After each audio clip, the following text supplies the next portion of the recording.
कि 400 लोकसभा सीट आज तक किसी भी पार्टी ने हिंदुस्तान में नहीं जीता है, वो रिकॉर्ड कायम करना है। उसके लिए पार्टी का शीर्ष नेतृत्व काम कर रहा है, लेकिन कैसे?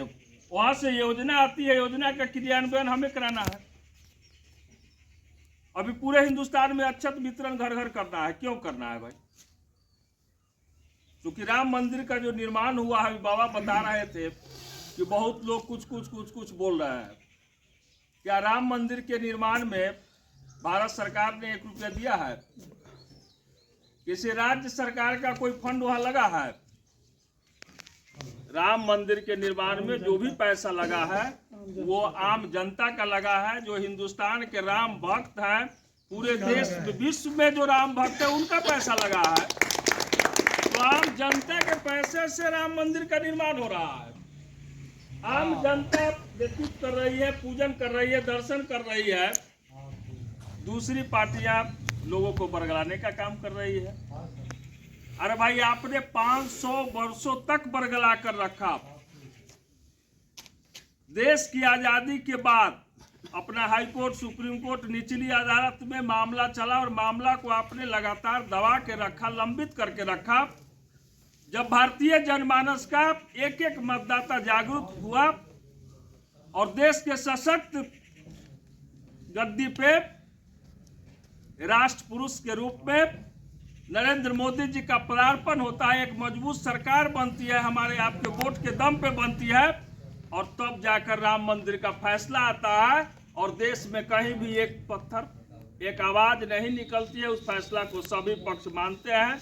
कहीं कोई अपील नहीं, कोई मामला किसी न्यायालय में लंबित नहीं, और आम जनता के पैसे से राम मंदिर का निर्माण होता है, जिसका उद्घाटन 22 जनवरी 24 को आदरणीय प्रधानमंत्री नरेंद्र मोदी जी करने जा रहे हैं।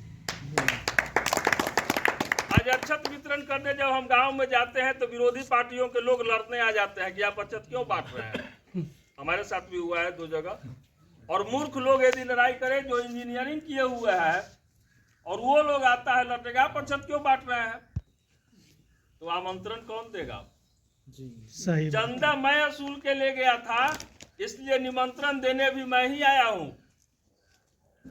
और रही बात वितरण की, तो एक और बात आप सुन लीजिए कि जब अखाड़ा में पहलवान लड़ने के लिए उतरता है तो कोई एक जीतता है, लेकिन जीतता कौन है? जो पहलवान अखाड़ा में लड़ने जाता है।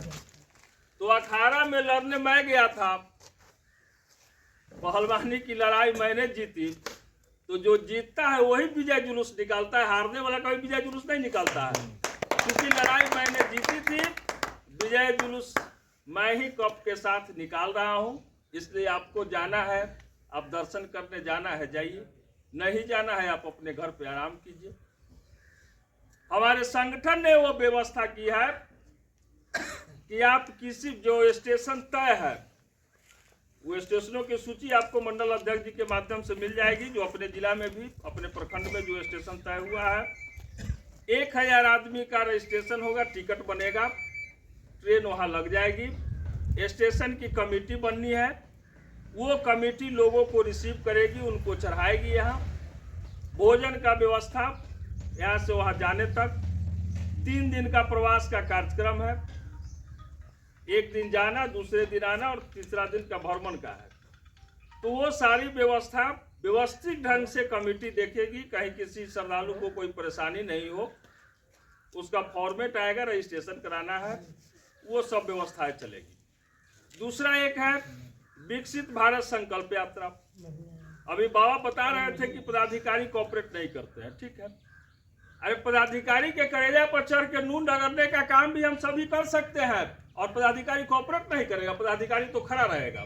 लेकिन अब करने के लिए अपना संगठन शक्ति को भी तो एकत्रित करके दिखाइए। सिर्फ बैठने से ही काम नहीं चलता है, प्रेशर बनाना भी पड़ता है। जिस समय भाजपा का अस्तित्व नहीं था, उस समय भी हमारे कार्यकर्ता भारतीय जनता पार्टी का झंडा बैनर लेके प्रखंड और थाना पे जाते थे और दबाव बनाने का काम करते थे। आज केंद्र में सबसे, विश्व की सबसे बड़ी पार्टी होने के साथ साथ केंद्र में हमारी मजबूत सरकार है, और बिहार में भी अगर भगवान राम की कृपा हुई तो 1 आध सप्ताह में हम सरकार में ही रहने वाले हैं।